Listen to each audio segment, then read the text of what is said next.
বিসমিল্লাহ যে লিখছেন, এই বিসমিল্লার বাটা এই দাগের সাথে মিশবে। সিন তো দাগের উপরে চলে গেছে, এরপরে লাম লাম হ্যাঁ ঠিক হয় নাই, আর লিফ লাম লাম এই দাগের সাথে মিশবে।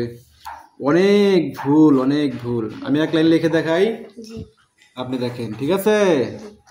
বিসমিল্লাহ দেখেন, বাম দিকে সবসময় বাঁকা রাখতে হবে কলম, বা সিন, দেখছেন?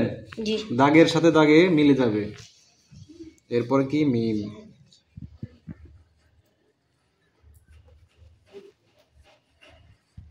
দেখছেন?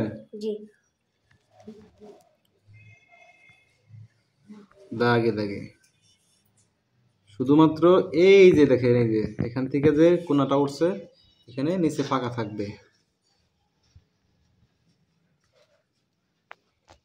আলিফ লাম র, এরপরে হা, দাগে দাগে বাম দিকে দাঁতগুলো বাম দিকে বাঁকা হবে, নুন বড় হবে।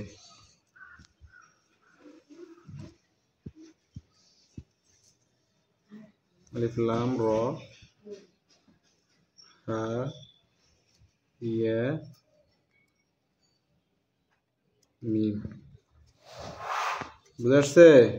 জি। লেখা এভাবে লিখতে হবে। জি। এবার দেখেন হরকত দিবেন কিভাবে, এভাবে। এটাও কি বাম দিকে হালকা বাঁকা বাঁকা করে দিবেন।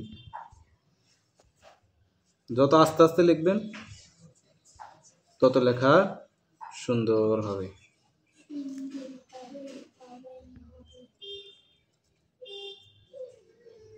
বুঝা আসছে?